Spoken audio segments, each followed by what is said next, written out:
June 4, 2015 കാലത്ത് മണിപ്പൂരിലെ ചന്ദേൽ ജില്ലയിൽ 6ാം ഡോഗ്ര റെജിമെന്റിലെ 46 ധീര ജവാന്മാരാണ് ദൈനംദിന റോഡ് ഓപ്പണിംഗ് പട്രോളിംഗ് എന്ന മാരകമായ ദൗത്യം ടെങ്നൌപാൽ ന്യൂ സംദൽ റോഡിലൂടെ സഞ്ചരിച്ചിരുന്നത്. പച്ചപ്പിന്റെ തിരശീലയ്ക്കുള്ളിൽ നിന്ന് അപകടം അവരെ നോക്കിയിരുന്നു. കാടിന്റെ മറവിൽ ഒളിഞ്ഞിരുന്ന ഭീകരർ വൻതോതിലുള്ള ആക്രമണത്തിന് തയ്യാറായിരുന്നു. നാഷണലിസ്റ്റ് സോഷ്യലിസ്റ്റ് കൗൺസിൽ ഓഫ് നാഗാലാൻഡിന്റെ NSCNKയുടെ ഒരു സേന RPG-യും IED-യും പോലുള്ള മാരകായുധങ്ങൾ. ഭീകരർ അവരുടെ പതിയിരിപ്പ് കുടുക്കുമുറി. ആദ്യമേ കോൺവോയുടെ മുൻനിര വാഹനത്തെ ലക്ഷ്യമിട്ട് അതിനെ തകർത്തു. ഒരു IED പൊട്ടിത്തെറിച്ചു. തുടർന്ന് RPG ഷെല്ലുകളുടെയും AK-കളുടെയും ഒരു മഴ.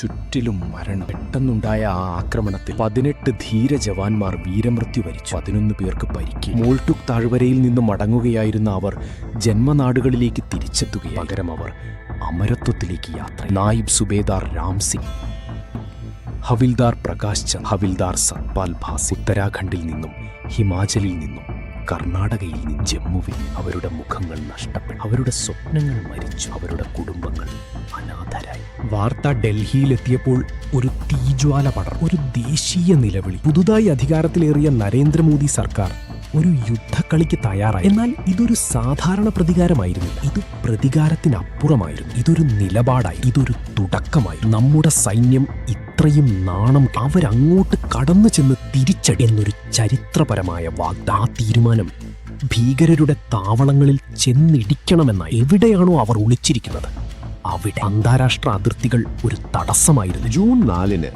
ആക്രമണം നടന്ന മണിക്കൂറുകൾക്കുള്ളിൽ ആംനിൽ രാജ്നാഥ് സിംഗ്, മനോഹർ പരിക്കർ, ദൽബീർ സിംഗ് സുഹാഗ്, സഞ്ജയ് മിത്ര, ഏജിത് ദോവൽ. സൈന്യം തൽക്കാലം അവരുടെ അസമർത്ഥത അറിയിച്ചു. തൽക്ഷണം ആക്രമിക്കാൻ സാധ്യമല്ല. അതിന് കൂടുതൽ സമയം, കൂടുതൽ വിവരം, കൂടുതൽ സൂക്ഷ്മത ആവശ്യമാണ്. പ്രധാനമന്ത്രി അവർക്ക് പച്ചക്കൊടി കാണിച്ചു. June 7 dark of night Myanmar ഗവൺമെന്റുമായി നടത്തിയ കോർഡിനേറ്റഡ് ഒരു 2014 ബോർഡർ കോഓപ്പറേഷൻ കരാറിന്റെ അടിസ്ഥാനത്തിൽ ഒരു സുപ്രധാന അനുമതി. അങ്ങനെ ജൂൺ 9, 2015 പ്രഭാതം 3 മണി ഇന്ത്യ മ്യാൻമർ അതിർത്തിക്ക് വെറും ഏതാനും കിലോമീറ്ററുകൾക്കുള്ളിൽ ആകാശത്ത് നിന്ന് ഇരുട്ടിലേക്കൊരു ശബ്ദം പതിച്ചു. അതായിരുന്നു വിജയത്തിന്റെ ശബ്ദം. അത് ഭീകരരുടെ മരണത്തിന്റെ ശബ്ദമായിരുന്നു.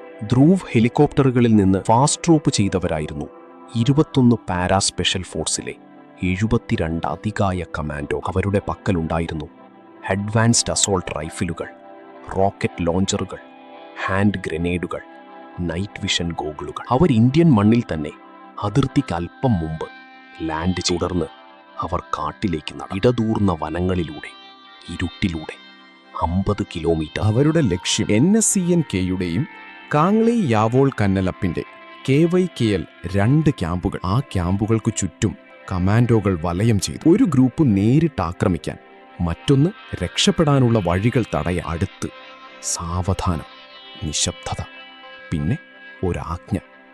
മ്യാൻമർ അതിർത്തിക്കുള്ളിൽ പ്രഭാതം 3:30 തീ തുറന്നു. AK-47കളുടെയും M4കളുടെയും നിരന്തരമായ ശബ്ദം, റോക്കറ്റ് ലോഞ്ചറുകളുടെ ഗർജനം, ഗ്രനേഡുകളുടെ പൊട്ടിത്തെറി.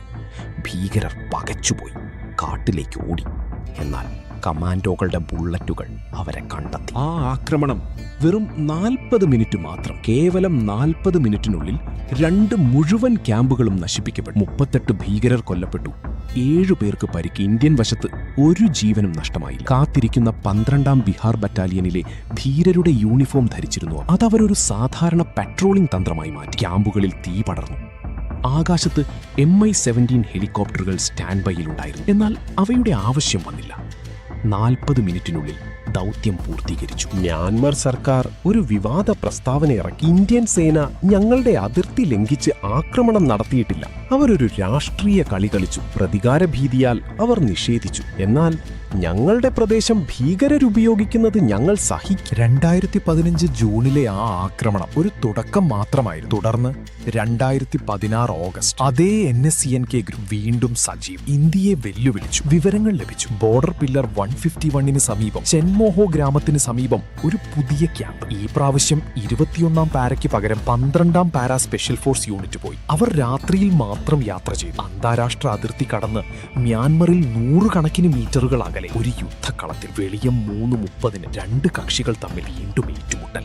ഈ ആക്രമണങ്ങൾക്ക് ശേഷം വടക്കുകിഴക്കൻ ഇന്ത്യയിൽ ഭീകരാക്രമണങ്ങളുടെ എണ്ണത്തിൽ ഗണ്യമായ കുറവുണ്ടായി. ബാലൻസ് ഓഫ് പവർ മാറി. ഇന്ത്യൻ സൈന്യത്തിന്റെ ധൈര്യത്തിന് മുന്നിൽ ഭീകരർ ചുരുങ്ങി. അതായിരുന്നു ഓപ്പറേഷൻ ഹോട്ട് പെർസ്യൂട്ട്. ഇത് ഇന്ത്യയുടെ ഞരമ്പുകളിലെ രക്തമാണ്. ഇത് ദേശീയ അഭിമാനത്തിന്റെ ഒരു ചരിത്രമാണ്. ഒരു സ്വതന്ത്ര രാഷ്ട്രത്തിന്റെ നയതന്ത്രത്തിന്റെ ഒരു വിജയകരമായ ഏട്. മാതൃഭൂമിയുടെ സംരക്ഷകരായ നമ്മുടെ സൈനികരുടെ ആത്മാഭിമാനത്തിന്റെ ഒരു പുതിയ ഉദാഹരണം. ഇന്ത്യ